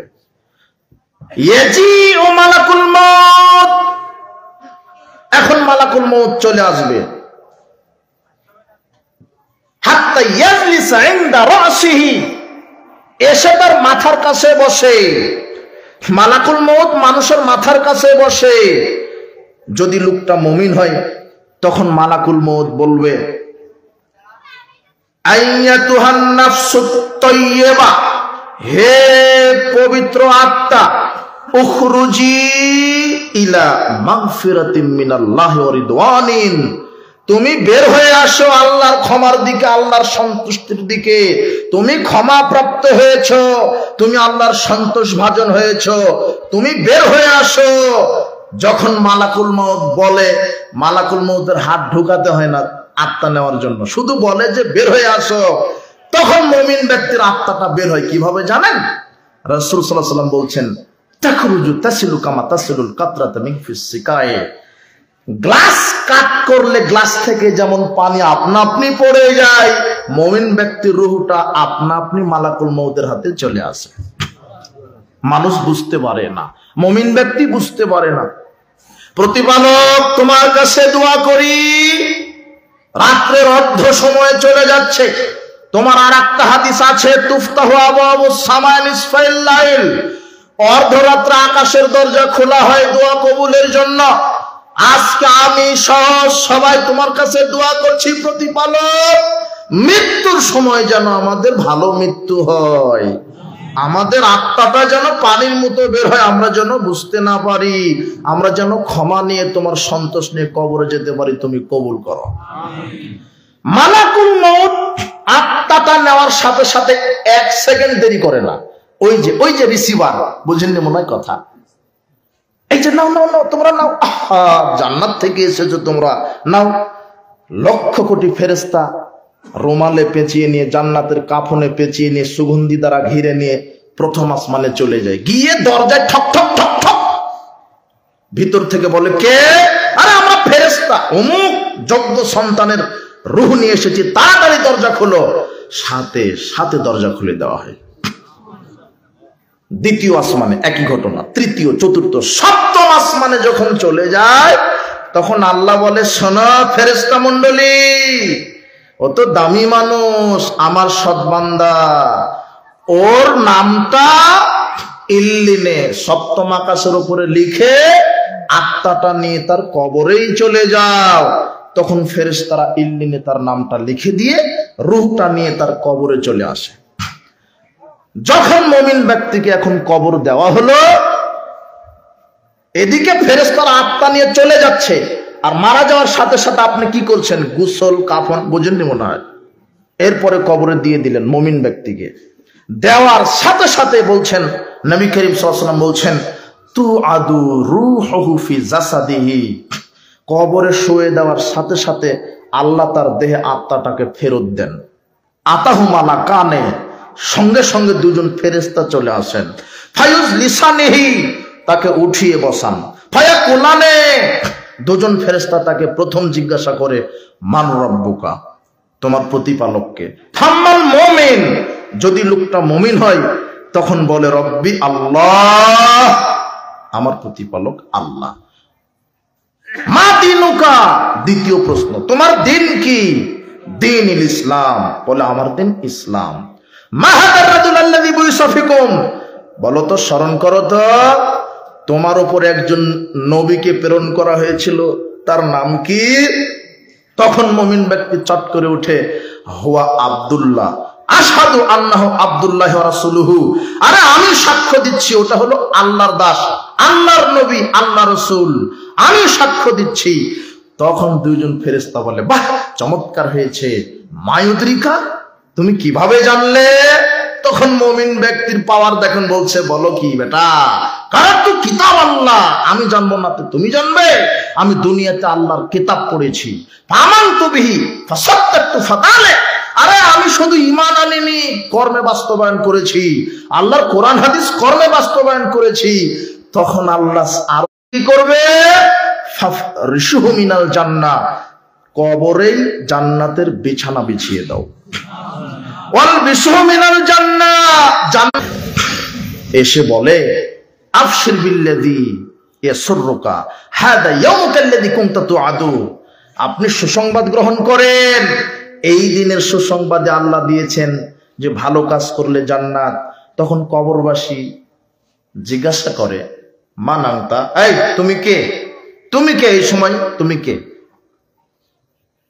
তো বলছে, তখন ওই লোকটা বলবে যে আনা আমালুকা সালেহ, ওই যে তুমি দুনিয়াতে 60-70 বছর বেঁচে ছিলে, যত দান, সাদকা, তাহাজ্জুদ, সিয়াম, সালাত, সত্য কথা, আমানতদারিতা, ন্যায়বান, যা যত আমল করেছো, তোমার সব সৎ আমল আমি নিজেই তোমাকে আজকে জান্নাতের সুসংবাদ দিতে এসেছি। এটা হলো মুমিন জীবন, মুমিন ব্যক্তির কবরের জীবন চলে গেল। এরপরে দেখেন, ফাম্মাল মুনাফিকুল কাফের, যারা মুনাফিক এবং কি কাফের, এবার তাদের কবরের জীবন। এদের কাছে মুনাফিক কাফেরকে ফেরেশতারা চড়াতে থাকেন। সময় সংকীর্ণ, হাদিসের ইবারতের দিকে নয়, আপনি একটু ধৈর্য ধরেন। সুদুল উজুহ, কালো চেহারার ফেরেশতা। মুমিন ব্যক্তির কাছে কি ফেরেশতা এসেছিল? উজ্জ্বল, মনে আছে তাই না? কাফের, ফাজির, মুনাফিক, মুশরিক, বেনামাজি, মদখুর, গাঁজাখুর, ইয়াবাখুর, মিথ্যুক, জালেম, স্বৈরাচার, এদের কাছে আসবে কালো চেহারার ফেরেশতা। এসেই কি শুরু করে দিবে? চল সূরা আনামের বিষয়গুলি দেখে নেবেন। চড়াতে চড়াতে ইয়াজিউ মালাকুল মাউত, মালাকুল মাউত চলে আসবে, তার মাথার পাশে বসবে, বসে বলবে, আইয়াতুন নাফসিল খাবিস, হে অপবিত্র আত্মা, বের হও। আত্মা বের হতে চাইবে না। তখন মালাকুল মউত, ওই যে চটের বস্তা চিনেন কিনা, আপনি তো রাজশাহীর মানুষ, চটের বস্তা মানে কি, যে পাটের সালার বস্তা, সালার বস্তার উপরে যেমন লোহার আকড়া দিয়ে এভাবে টানলে যেমন চিরচির চিরচির করে টেনে চলে আসে, মালাকুল মউত ওইভাবে তার হাত দিয়ে এইভাবে আত্মাটা বাহির করবে, মনে হচ্ছে যেন কেটে লবণ লাগিয়ে দেওয়া হয়েছে। সে ছটফট ছটফট করবে, এইভাবে বাহির করে দুর্গন্ধ আত্মা সঙ্গে সঙ্গে কালো ফেরেশতাদেরকে দিয়ে দিবেন। তারা প্রথম আসমানে চলে যাবে, গিয়ে ঠক ঠক ঠক ঠক করবে, বলবে, কে? অধমের ছেলে অধম, অথবা ভালো মানুষের ছেলেই, কিন্তু এ হলো অধম। তখন দরজা খোলা হবে না। আল্লাহ বলবেন, জি না, এই ব্যক্তির জন্য পারমিশন নেই, আমার এই বান্দার জন্য দরজা খোলা হবে না। 7 জমিনের নিচে সিজ্জিন নামক খাতা আছে, নামটা লিখে তার আত্মাটা কবরে, তার দেহে ফেরত দাও। আল্লাহ বলবেন, কেন? আমি তাকে মাটি থেকে তৈরি করেছি, মাটিতেই দিলাম, মাটি থেকে উদ্ধৃত করব। তখন সিজ্জিনে লিখা হবে, লিখার পরে আত্মাটা দেহে দেওয়া হবে। দেহে দেওয়ার সাথে সাথে আতাহু মালাকানে, কয়জন ফেরেশতা? 2 জন। ফাইজলিসানিহি, ওইভাবে আর ইবারত না করি, ওইভাবে তাকে উঠিয়ে বসানো হবে। বলা হবে, তোমার রবকে? বলবে, হা হা লা আদরি, হায় হায় আমি তো জানি না। বলা হবে, তোমার দিন কি? হা হা লা আদরি, হায় হায় আমি তো জানি না। বলা হবে, মান নবিয়ুকা, তোমার নবীকে? বলা হবে, হা হা লা আদরি, আমি তো জানি না। তখন আল্লাহ আরশ থেকে বলবেন, আন কাযাবা, বান্দা মিথ্যা বলছে। ও কত নবী রাসূলের দাওয়াত শুনেছে, কত আলেম ওলামা দিন রাত দাওয়াতি কাজ করেছে, আমার ইসলামকে তো মানেনি, বরং মসজিদ মাদ্রাসা ভেঙে দিয়েছে, প্রোগ্রামগুলি বন্ধ করেছে, ইসলামের বিরুদ্ধাচরণ করেছে, ইসলামের সাথে শত্রুতা করেছে, আমার দ্বীন ইসলামের সাথে শত্রুতা করেছে। ফেরেশতা মণ্ডলী ও মিথ্যা বলছে, ওর কাছে দাওয়াত গেছিল, আলেম ওলামা বক্তব্য দিয়েছে, নবী রাসূল বক্তব্য দিয়েছে, কিন্তু ও নিজের জীবনে বাস্তবায়ন করেনি। কি করবে? ফাফরিশহু মিনান নার, কবরে তার জন্য আগুনের বিছানা বিছিয়ে দাও। ওয়াল বিসহু মিনান নার, জাহান্নামের আগুন দিয়ে তৈরি করা কাপড় পরিয়ে দাও। ওয়াফতাহু লাহু বাবান ইলান নার, জাহান্নামের দিকে একটা দরজা কেটে দাও। ইয়াতি হাররিহা ওয়া সামুমিহা, যাতে করে জাহান্নামের অগ্নিশিখা কবরে এসেই তাকে জ্বালিয়ে দিতে পারে, কবরে এসেই জ্বালিয়ে দিতে পারে। এরপরে কি করো? ইউযায়্যিকু আলাইহি কবরহু, তার কবরকে সংকীর্ণ করো। মুমিনের জায়গাতে এবারতে একটা কথা ছুটে গেছে, ফেরেশতারা এসে মুমিন ব্যক্তির ইফসাহুল্লাহু ফিয়া মাদ্দা বাসারিহি, তার কবরকে প্রশস্ত করে। কত প্রশস্ত? তার চোখের দৃষ্টি যত দূর যায় আল্লাহ তার কবরকে তত প্রশস্ত করে দেন। এটা মুমিন ব্যক্তির। এই এবারটা ছুটে গেছিল, বিশাল হাদিস। এই শেষের দিকে এবারে এখানে কি থাকলো? কাফের, মুনাফিক, ফাজের, বেনামাজি, এদের কবরকে কি করে দাও? সংকীর্ণ। হাত্তা ইখতালিফা ফিহি আল্লাহু, এমন সংকীর্ণ করা হবে যে ডানের হাড্ডি বামে, বামের হাড্ডি ডানে চলে আসবে, এমন সংকীর্ণ করে দিবেন আল্লাহ। এলো কবরের। আর কবর হবে অন্ধকার। আমি সময় সংক্ষেপ আপনাকে হাদিস আরেকটা ইবারত করতে পারছি না। আজরাকানে আসওয়াদানে, খারাপ ব্যক্তির কবরে আসবে দুইজন ফেরেশতা, ঠিক আছে। মুনকার নাকির মানে অপরিচিত ফেরেশতা। মুমিন ব্যক্তির কবরে যাবে সুন্দর সুশ্রী চেহারা নিয়ে, আর বদ চরিত্রের কবরে যাবে ফেরেশতারা আজরাকানে, নীল চক্ষু বিশিষ্ট, আসওয়াদানে, কালো, কালো চেহারা, চক্ষু হবে কি ভয়াবহ। তার কবরকে সংকীর্ণ করে দেওয়া হবে। যখন সংকীর্ণ করা হলো, এরপরে আল্লাহ বলবেন ইউকাইয়িদু লাহু আমা আসাম্মু মাহু মিরজাবাতুম মিন হাদিদ। এখন আর মুনকার নাকির বা আযাবের ফেরেশতার কাজ শেষ। আলাদা একজন ফেরেশতা আল্লাহ নিয়োগ দিবেন বদমাশ কবরবাসীর, বদ চরিত্রের কবরে আলাদা একজন ফেরেশতা, যেই ফেরেশতা কানে শুনে না, যেই ফেরেশতা চোখে দেখে না, যেই ফেরেশতা কানে শুনে না, যেই ফেরেশতা চোখে দেখে না, তার হাতে থাকবে হাতুড়ি। ইউদরা বুহু বিহা দারবাতান লাসারাত তুরাবান, এই হাতুড়ি দিয়ে কবরবাসীকে মারবে। এই হাতুড়ি দিয়ে যদি পাথরের উপরে আঘাত করা হতো, পাহাড় ধূলিকণায় পরিণত হতো। দারবাতান, চিৎকার করবে। ইয়াসমাহা মা বাইনা মাশরিক ওয়াল মাগরিব ইল্লা সাকালাইন, এত জোরে চিৎকার করবে, পূর্ব পশ্চিমের যত পশু প্রাণী জীবজন্তু সবাই তার আযাব শুনতে পাবে, মানুষ আর জিন ব্যতীত। মানুষ আর জিন ব্যতীত সবাই তার আযাব শুনতে পাবে। এত জোরে তাকে পিটানো হবে, এত জোরে তাকে মারা হবে। মারতে মারতে মারতে ইয়াতিহি রাজুলুন, তার কবরে একজন ব্যক্তি চলে আসবেন, কাবিহুল ওয়াজহি কাবিউস সিয়াব, একেবারে কুৎসিত চেহারার মানুষ। এসে বলবেন আবশির বিল্লাযী শুকা, তুমি দুঃসংবাদ গ্রহণ করো। তখন বলবে মানাংতা, তুমি কে? আমাকে অকল্যাণের সংবাদ দিচ্ছ কেন? তুমি কে? তখন ওই লোকটা বলবে আনা আমালুকাল খবেস, আমি তোমার খারাপ আমল। ওই যে সুদ খেতে, ঘুষ খেতে, দুর্নীতি করতে, জেনা করতে, নামাজ পড়তে না, মানুষের হক হালাল নষ্ট করেছ, যা পাপ করেছো, আমি তোমার সব খারাপ আমল, আজকে আমি তোমাকে জাহান্নামের দুঃসংবাদ দিতে এসেছি। তো আপনি যেদিন মারা যাবেন সেদিন কয়টা জিনিস আপনার সাথে যাবে? তিনটে। তার দুটা ফিরে আসার, একটা থেকে যায়। সেটা আমল খারাপ হতে পারে, ভালো হতে পারে। আমল ভালো, কবর ভালো। আমল খারাপ, কবর খারাপ। আব্দুল্লাহ ইবনে আমর রাদিয়াল্লাহু আনহু বলেন, রাসূল সাল্লাল্লাহু আলাইহি ওয়াসাল্লাম বলেছেন, ইন্না আহাদাকুম ইযা মাতা, যখন তোমাদের কেউ মারা যাবে,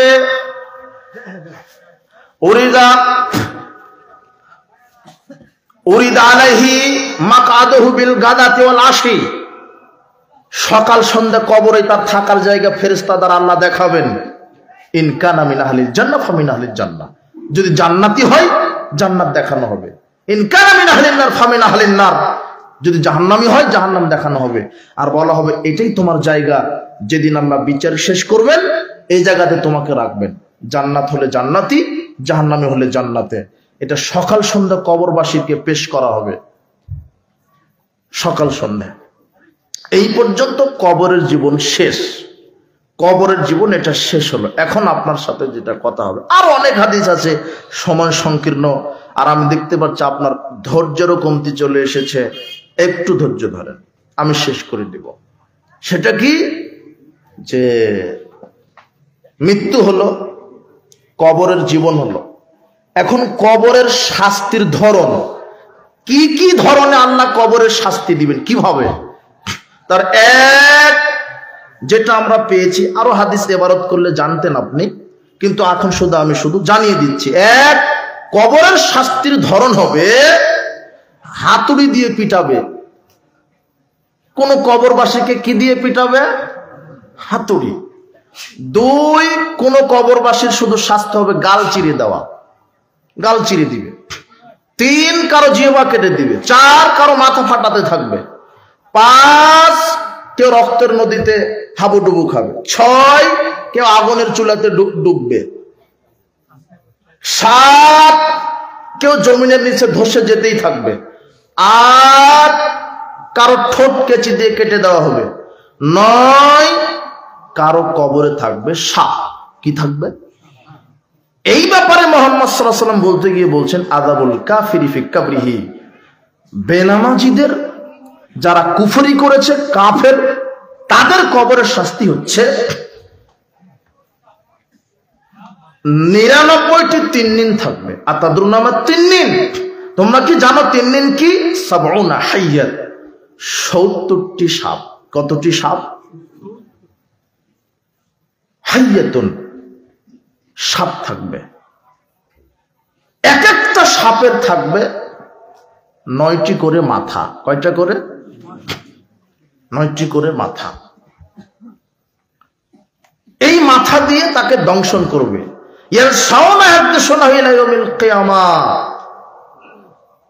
কিয়ামত পর্যন্ত তাকে দংশন করতে থাকবে। এটা সাপ, কবরের শাস্তি।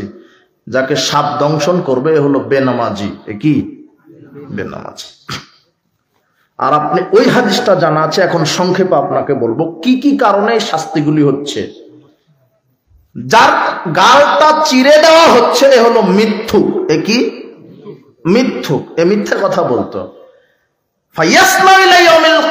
কিয়ামত পর্যন্ত মিথ্যুকের গালটা লোহার সাঁড়াশি দিয়ে চিরে দেওয়া হবে। আবার কিছু ফেরেশতার শাস্তি হচ্ছে কি, সাপ দংশন করছে, অপরাধ কি? সালাত আদায় করতো না। আবার আরেকটা দেখা যাচ্ছে যে কিছু ব্যক্তির মাথা ফাটিয়ে দেওয়া হচ্ছে, অপরাধ কি? ও হলো হাফেজ। কি? কোরআনের হাফেজ। 30 পারা কোরআনের হাফেজের কবরে মাথা ফাটানো হবে। হাদিস সহিহ বুখারীর 7047। এই হাফেজ সাহেব, আজকে রাতে ঘুমানোর পূর্বেই হাদিসটা পড়ে, বিশাল হাদিস, সময় না থাকার কারণে আপনাকে ইবারত করে আমি শোনাতে পারলাম না, দুঃখিত। হাফেজের মাথা ফাটানো হবে। কার? ইয়াখুজুল কোরআন। আল্লাহ বলছেন যারা কোরআনের হাফেজ, ফায়াখুজুহু, হেফজ শেষ করে বদমাশি করে ভুলে গেছে, আর পড়ে না, দাওয়াতও দেয় না। ইয়ানামু আনিস সালাতিল মাকতুবা, আর ফরজ সালাত আদায় না করে ঘুমায়। রাজুলুন কায়িমুন ইনদা রাসিহি, এই হাফেজের মাথার সামনে একজন ফেরেশতা দাঁড়িয়ে থাকবে, বিফিহরিন ও সাখরাতিন, একটা পাথর নিয়ে। ফায়াশদাখু রাসুহু, তার মাথার উপরে মারবে। দারাবাহু, তাকে মারবে। তাদাহাদাল হাজারু ফান্তালাকা ইলাইহি, মারার সাথে সাথে মাথা ফেটে চৌচির হবে, পাথর দূরে চলে যাবে। ফেরেশতা পাথর নিয়ে আসতে নিয়ে আসতে আবার মাথা যে আছে সেই, এইভাবে তার মাথা ফাটাতেই থাকবে। কোন দিন পর্যন্ত? যার ফাটানো হচ্ছে সে কি? হাফেজ। এটা 7047 নম্বর হাদিসের ইবারত।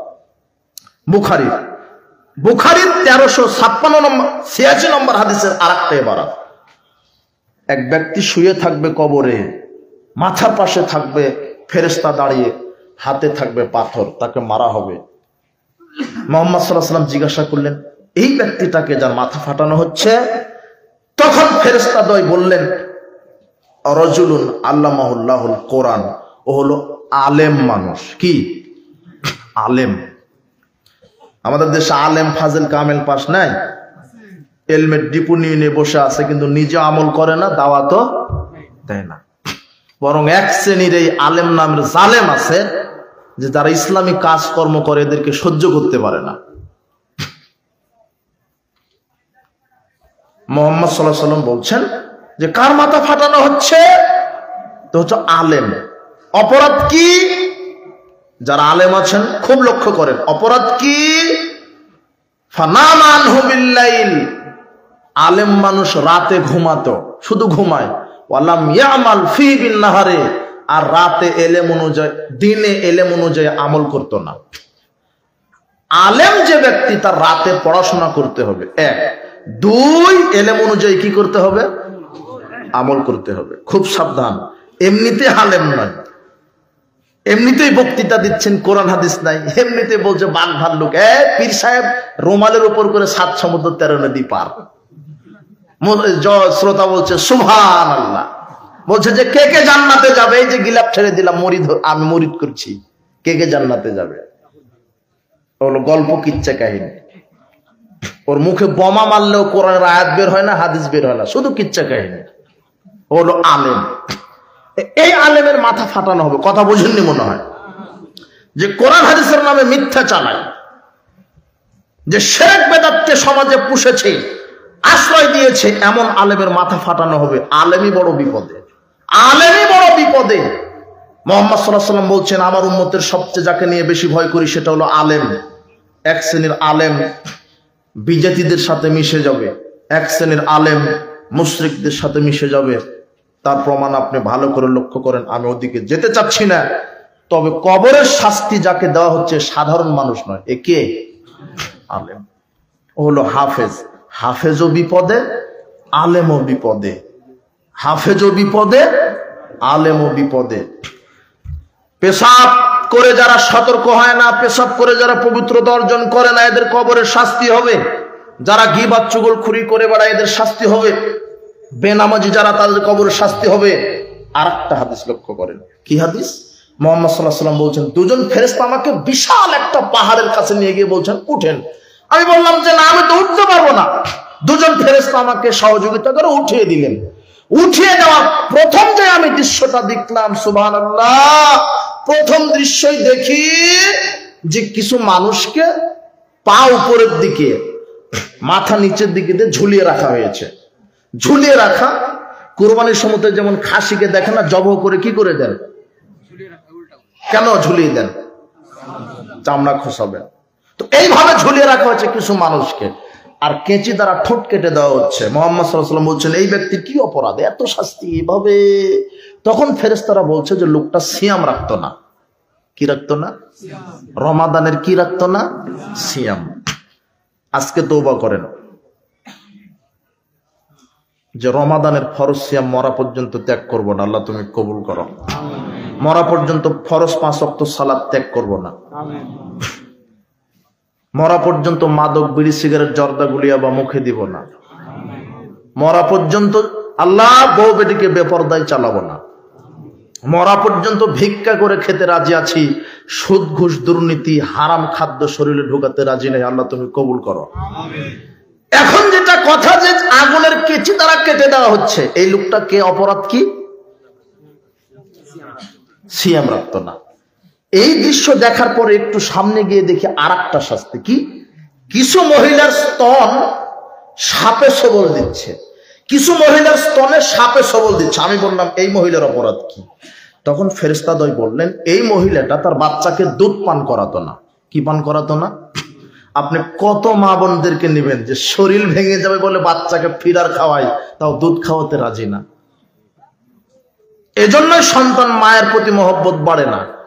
এই যুবক শোনো, তোমার বউ মাস্টার ডিগ্রি পাস, কোলে আছে কুকুরের বাচ্চা, তোমার বাচ্চাকে নিয়েছে কোথায়? হুইল চেয়ারে না, ওটা কি নেয় আমি তো ভাষায় আসছে না, একটা ঠেলা গাড়িতে নিয়েছে। আর কুকুরের বাচ্চা আছে কোথায়? কোলে। এখন গরু ছাগল পালা হয়েছে ছোট লোকই, আর কুকুর পালা হয়েছে বড় লোকই।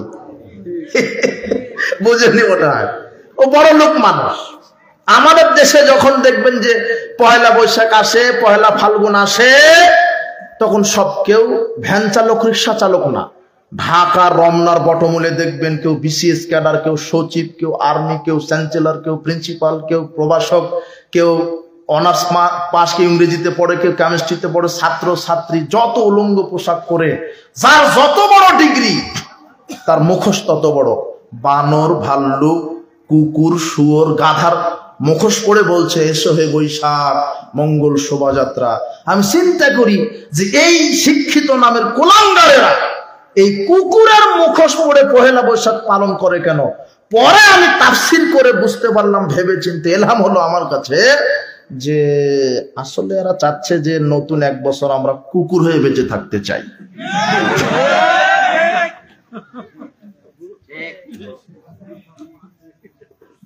এটাই আমি পেলাম। কেননা ওই বিশ্ববিদ্যালয়ে পড়ানো হয় দারোয়ানের থিওরি, মানুষ হলো বান্দরের জাত। তো ওরা চাচ্ছে যে বান্দরের মুখোশ পড়েই পহেলা বৈশাখ কি করি, ওপেন করি। ও চাচ্ছে যে আমি বানর, আমি মানুষ নই। অথচ সৃষ্টির সেরা প্রাণী পৃথিবীতে, তার নাম কি? মানুষ। যার স্রষ্টাকে মানুষ, বান্দর থেকে আসেনি। তোমার এই নাস্তিক্যবাদী শিক্ষা ব্যবস্থায়, আরে যেই পাতাতে লেখা আছে মানুষ বান্দরের জাত, ওই পাতা দিয়ে ঢিল টিস্যু নেওয়াও হারাম। যাই যে না, লাথি মেরে ফেলে দিবে। তুমি যুবক ওই পড়াশোনা করো কেন? লাথি মেরে ফেলে দিও। এদেশের শিক্ষা ব্যবস্থায় নাস্তিকতা, অর্থনীতি ব্যবস্থা সুদখোর, রাজনৈতিক ব্যবস্থা ইহুদি খ্রিস্টানের এই পচা তন্ত্র মন্ত্র, এই সব জাহিলিয়াতকে লাথি মেরে ইসলামী পতাকা তলে তোমাকে আসতে হবে। আল্লাহ তোমাকে কবুল করুন, তোমাকে কবুল করুন। বাংলাদেশে যিনি ইসলামের উপরে গণবিপ্লব হবে সেই দিন ইসলাম কায়েম হবে। বলছিলাম যে মানুষ সামাজিকতাকে রক্ষা করতে গিয়ে ইসলামকে মেরে ফেলছে। উপস্থিত বৈঠকের মুসলিম দিনী ভাই বোন, সর্বশেষ আপনাদের সাথে কথা 2 মিনিট, যে কবরের শাস্তি 4 শ্রেণীর মানুষের জন্য একেবারেই হবে না। কয় শ্রেণী? 1, যারা শহীদ, আল্লাহ রাস্তায় জীবন দিয়েছে। 2, যারা পেটের রোগে মারা গেছে, গ্যাস ফর্মে, কলেরিয়া, ডায়রিয়ায় যারা মারা গেছে, তাদের কবর শাস্তি হবে না। বেনামাজি হলে, হ্যাঁ হ্যাঁ, সুন্দর, বারাকাল্লাহ ফিক, মুসলিম হতে হবে। পাপ যদিও যদি থাকে, কিন্তু কি হতে হবে? মুসলিম। পেটের রোগে যদি কেউ মারা যায়, আল্লাহ বলছেন তার কবরের শাস্তি মাফ। 2, 3, 1 নম্বর কি বললাম? শহীদ। 2, পেটের রোগে মারা গেল। 3, মামিন মুসলিমিন ইয়ামুতু ইয়াউমাল জুমআ ওয়া লাইলাতুল জুমআ, যে কোনো মুসলিম নরনারী যদি জুমার দিনে অথবা রাতে মারা যায়, ইল্লা ওয়াকাউলাহু ফিতনাতুল কবর, আল্লাহ তাকে কবরের শাস্তি থেকে বাঁচিয়ে দিবেন। তো ওটা আপনাদের জোর করে চাইলে মৃত্যুবরণ করতে পারবেন না। কথা বুঝেননি মনে হয়। 4, হিয়াল মানিয়াতু হিয়াল মুনজিয়াতু তুনজিহি মিন আযাবিল কবরে, যে ব্যক্তি প্রতিনিয়ত সূরা মুলক তেলাওয়াত করবে, সূরা মুলক কবরের শাস্তি থেকে তাকে বাধা দিবে। ঘুমানোর সময়, সকালে, যখনই হোক সময় পেলেন, গাড়িতে মোবাইলটা অন করে, এই যুবক বোকা, সময় তুমি কোথায় ব্যয় করো? মোবাইলে 24টা ঘন্টায় দিন হয়, তুমি 18 ঘন্টা সময় মোবাইলকে দিচ্ছ। তুমি যার তোমার স্রষ্টা যিনি, সে আল্লাহকে তুমি কি সময় দিচ্ছ? কি জবাব দিবে? যুবক যুবতী, ছেলে মেয়ে, শিক্ষক শিক্ষার্থী সব এখন এই ল্যাংটাপনায় আসক্ত হয়ে গেছে। এরা মোবাইল মোবাইল, এ তোমাকে ধ্বংস করতে এসেছে, তোমার ঈমানকে নষ্ট করতে এসেছে। মোবাইল টিপো, মোবাইলে কোরআন পড়বে। কি পড়বে? হাদিস পড়বে। গাড়িতে বসে আছো, মোড়ে বসে আছো, বাড়িতে বসে আছো, যদিও মোবাইল হাতে নাও, যদিও মোবাইল ভালো নয়, পড়াশোনা মোবাইলে নয়, বই বই। কোথায় পড়বে তুমি? বই। যদিও তুমি গাড়িতে আছো, ল্যাপটপ আছে, তুমি একটা ইতিহাস পড়ো, যে দেখি তো বদর যুদ্ধের ইতিহাসটা কি হয়েছিল। দেখো তো ইউসুফ জুলেখার কাহিনী থেকে কিছু শেখা যায় কিনা। তুমি যা সার্চ দিবে তাই নেটে চলে আসবে। কথা বুঝুনি মনে হয়? তুমি একটা অবাক জগতে বাস করছো। দেখি তো ওমর রাদিয়াল্লাহু আনহু শাসন আমল কেমন ছিল। তখন দেখবে যে ওমর শাসন করেছে। ওমর রাদিয়াল্লাহু আনহু বলছেন, ফোরাত নদীর তীরে যদি একটা ছাগল না খেয়ে মারা যায় আল্লাহ আমাকে ধরবেন, আর তোমার মেম্বার বিধবার কাট করে দিতে 2000 টাকা ঘুষ নেয়। তোমার মেম্বারের কি হবে? তোমার মেম্বারের কি হবে? তোমার মাদ্রাসার প্রিন্সিপালের কি হবে? দাড়ি, শুধু দাড়ি নয়, দাড়ি তো আছে তোমার মাদ্রাসার প্রিন্সিপালের একেবারে 1.5 হাত দাড়ি, সাদা তো নয় আবার মেহেদি দিয়েছে। মাওলানা সাহেবের বক্তব্য শুনেছে যে কালার করা সুন্নাত, ও মেহেদি দিয়েছে। এরপরে আলখাল্লা, জুব্বা, টুপি, 2 বার হজ করা, 6 বার উমরা করা তোমার মাদ্রাসার প্রিন্সিপালের। কিন্তু এই প্রিন্সিপাল সাহেবের কাছে যখন একজন সাধারণ শিক্ষক এসে বলছেন আপনার একটা সুপারিশ লাগবে তাহলে আমার চাকরি হবে, তখন প্রিন্সিপাল বলছে 2 লক্ষ টাকা মিষ্টি খাওয়ার জন্য দিতে হবে। মাদ্রাসার প্রিন্সিপাল তোমার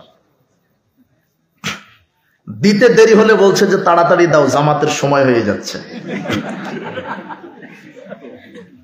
হলো প্রিন্সিপালের কথা বললাম, তোমার মেম্বার, চেয়ারম্যান, হেডমাস্টারের কথা তো নাই বললাম। কথা বুঝেনি মনে হয়?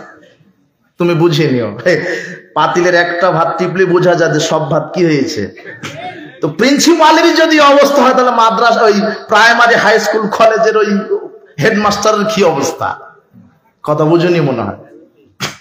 তুমি সাবধান হও, তুমি সাবধান হও, তুমি সাবধান হও। 1 টাকা দুর্নীতি করলে জাহান্নামে যেতে হবে। 1 টাকা। তোমার নেতা যদি বুঝতো যে 1 টাকা দুর্নীতি করলে জাহান্নাম, তাহলে তোমার নেতা জনগণের টাকা চুরি করতো না। তোমার নেতা বলতো আমি পটল বিক্রি করে খাবো, তাও মানুষের চাউল আমি টনকে টন মেরে আমি জীবন করতে রাজি নই।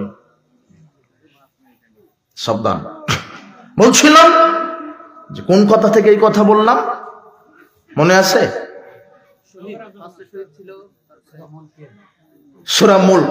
হ্যাঁ, গাড়িতে পড়ো, যেখানেই থাকো, মোবাইলে কি পড়বে? কিতাব। ওমর রাদিয়াল্লাহু আনহুর শাসন আমল বোঝাতে গিয়ে এই বক্তব্য এনেছি। আপনি তো বলতে পারলেন না। ওমর রাদিয়াল্লাহু আনহু বলছেন ফোরাত নদীতে একটা ছাগল না খেয়ে মারা গেলে কে ধরবেন? ওমর রাদিয়াল্লাহু আনহু গনিমতের মাল বন্টন করছেন। গনিমতের মাল, একটা করে চাদর সবাইকে দিচ্ছেন। তো পরের দিনে, কিছুদিন পরে তিনি জুমার খুতবায় উঠেছেন, তার পরনে 2টা চাদরের ছাতের জুব্বা। মুসল্লিরা বলছে যে আমাদের একটা চাদর দিলেন, আপনি 2টা নিয়েছেন, মানে বক্তব্য পরে আগে জবাব দিতে হবে। তখন উমারের ছেলে আব্দুল্লাহ বলছেন, শোনেন, আমার আব্বু লম্বা মানুষ, একটা চাদরের সাথে পাঞ্জাবি হয় না, জুব্বা হয় না, তাই আমি আমার ভাগে যেটা পেয়েছিলাম সেটা আমার বাপকে দিয়ে দিয়েছি। তার নাম ওমর। কথা বুঝেননি মনে হয়?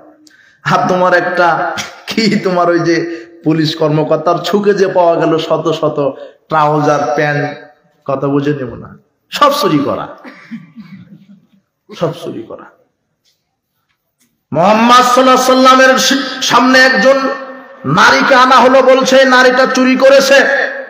ওসামা বিন জায়েদ বলছে, ইয়া রাসূলুল্লাহ, এই নারীটা খুব ক্ষমতাধর নেতার সন্তান, খুব বংশীয় নারী, এর হাত কাটা যাবে না, আমি সুপারিশ করতে আসলাম।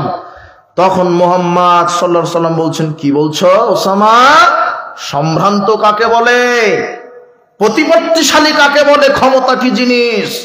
আজকে আমি মুহাম্মদ সাল্লাল্লাহু আলাইহি সাল্লামের মেয়ে ফাতেমা যদি চুরি করে ধরা পড়তো, আমি নিজে তার হাত কেটে দিতাম। এটা হলো ইসলামী বিচার। আর তোমার বাংলাদেশে যারা বিচার করবে চুরি, তারাই হলো অরিজিনাল চোর। এই জন্য আমি বলেছি যে বাংলাদেশের আইনকেই আইনের আওতায় আনতে হবে। এদেশে আইন আছে, আইনের বাস্তবতা নাই। এই জন্য সাবধান। তুমি কোন নেতার পিছনে ছোট? যে নেতা অজু গোসল জানে না, যেই নেতা ঈমান আমলের কথা বলে না, সালাত সিয়াম হজ যাকাতের কথা বলে না, যেই নেতা শুধু তোমাকে টাকা দেয়, নারী দেয়, জীবন উপভোগ করার জন্য, হাতে মদ, গাঁজা, ইয়াবা তুলে দেয়, এই নেতার পিছনে ঘোরা বাদ দাও। অভ্রান্ত সত্য নেতা একজন, মুহাম্মদ সাল্লাল্লাহু আলাইহি সাল্লাম। তার আদর্শে নিজেকে আদর্শবান করো, দাড়ি ছেড়ে দাও, প্যান্ট টাকনোর উপরে করো, 5 ওয়াক্ত সালাত আদায় করো। ইসলামী কাজ করলে সমাজের লোকেরাই তোমাকে গালি দিবে, কথাই ঠিক। পরিবার তোমাকে বাধা দিবে, কথাই ঠিক। বিশ্বাস করো, পিতা মাতা, পরিবার, ধন সম্পদ, ব্যবসা বাণিজ্য, সবচাইতে আমি ভালোবাসি আমার আল্লাহকে, আমার নবীকে। সমাজের লোককে ভুরুক্ষেপ করো না, তাদেরকে তুমি দাওয়াত দাও। ইন্নামা আনতা মুযাক্কির লাস্তা আলাইহিম বিমুসাইতির। তুমি শুধু দাওয়াত দিবে, তুমি দারোগা নও। বলো মানুষকে, ভাই দাড়িটা ছেড়ে দেন, বিড়িটা ত্যাগ করেন, সালাত আদায় করেন, ঘুষ খান না, মদ পান করেন না। বলার দায়িত্ব তোমার, মানার দায়িত্ব তার। কথা বুঝুনি মনে হয়? তুমি ফিরে আসো। যাক, উপস্থিত বৈঠকের মুসলিম দিনী ভাই বোন, খুব ভালো লেগেছে আপনারা ধৈর্য সহকারে বসে আছেন, এটা আমার কাছে খুব ভালো লেগেছে। তবে আজকের মূল বিষয় কি ছিল মনে আছে তো? কবর। কবরের জীবন, মানুষের, ভালো মানুষের কি হবে, খারাপ মানুষের কি হবে, কি ধরনের শাস্তি হবে, কি কারণে হবে, আর কবর থেকে বাঁচার পথ কি, আমলের চলে। বেশি বেশি মসজিদে যাবেন, 5 ওয়াক্ত সালাতে মসজিদে। একটা হাদিস আসছে তাবারানী আউসাতে, যে প্রত্যেকটা মানুষের কবরে শাস্তির ফেরেশতা যাবে, কিন্তু যে ব্যক্তি সালাত আদায় করতো 5 ওয়াক্ত সালাত, তার ডান দিক থেকে এসে বলবেন, এই শাস্তির ফেরেশতাকে বলবেন 5 ওয়াক্ত সালাত কথা বলবেন। কথা বুঝেন নেব না? এই লোকটা সালাত আদায় করেছে, তুমি কাকে শাস্তি দিতে আসো? বাম দিক থেকে ঢোকার চেষ্টা করবে, তখন সিয়াম বলবে, এই লোকটা সিয়াম রেখেছে, তুমি কাকে শাস্তি দিতে এসেছো? পায়ের দিক থেকে তখন ফেরেশতা ঢোকার চেষ্টা করবে, তখন মসজিদ চলে যাবে তোমার কবরে, গিয়ে বলবে, এই লোকটা 5 ওয়াক্ত সালাত আমি মসজিদ ঘরে এসে পড়েছে। সুবহানাল্লাহ। মাথার দিক থেকে আসার চেষ্টা করবে, তখন দান সাদগা কথা বলবে, এই লোকটা কৃপণ ছিল না, দান সাদগা করেছে, কাজী তুমি একে শাস্তি দিতে পারবে না। আপনার এই সৎ কর্মগুলি আপনাকে কবরের শাস্তি থেকে বাঁচিয়ে দিবে। আজকে তওবা করেন। এই যুবক, পকেটে যদি গাঁজা বা সিগারেট থাকে আজকে ফেলে দাও। আল্লাহকে বলো, আল্লাহ অনেক ভুল করেছি। নারীর সাথে যদি জেনা থাকে আজকে, আল্লাহ অনেক ভুল করেছি। তুমি যদি সালাত আদায় না করো, আজকে ঘুমানোর পূর্বে তুমি ওযু করে গোসল করে এশার 4 রাকাত সালাত আদায় করে ফজর থেকে আবার সালাত শুরু করো, আর আল্লাহকে বলো, আল্লাহ মৃত্যু পর্যন্ত আমাকে সৎ পথে রাখো, তুমি তৌফিক দাও, বিগত যা পাপ করেছি ক্ষমা করো। আল্লাহ বলবেন, যাও, তোমার সব পাপ তো ক্ষমা করলাম, সব পাপকে আমি নেকি করে দিলাম। উপস্থিত বৈঠকের যত দিনই ভাই বোন এসেছেন, আল্লাহ তুমি আমাদের সবার পাপগুলিকে ক্ষমা করে দাও। যুবকেরা আছে নাকি? কোনো চাদর ছেড়ে দিবে নাকি তোমরা? ও আচ্ছা আচ্ছা। এরপরে যারা মা বোন এসেছেন তাদেরকে আল্লাহ সুবহানাহু ওয়া তাআলা স্বামীর আনুগত্য করার তৌফিক দান করুন। যারা চাকরিজীবী, ব্যবসাজীবী, চাকরিজীবী কৃষক, তাদের চাকরি